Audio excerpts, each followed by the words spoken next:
Kisah perempuan mendapat uang segepok saat sungkeman pada momen Lebaran 2021 menarik perhatian warganet.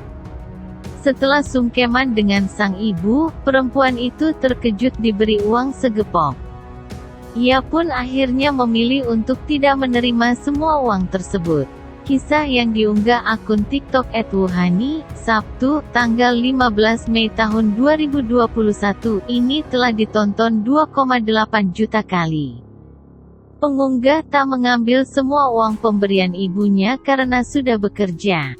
Dirinya hanya mengambil uang Rp500.000 karena tak enak hati jika menolak pemberian sang ibu. Ceritanya lagi maaf-maafan sambil mami bagiin THR. Karena aku udah cari duit sendiri, gak pernah minta duit lagi jadi mom kasih segepok. Tapi karena gue gak enakan, akhirnya ambil Rp500.000 aja.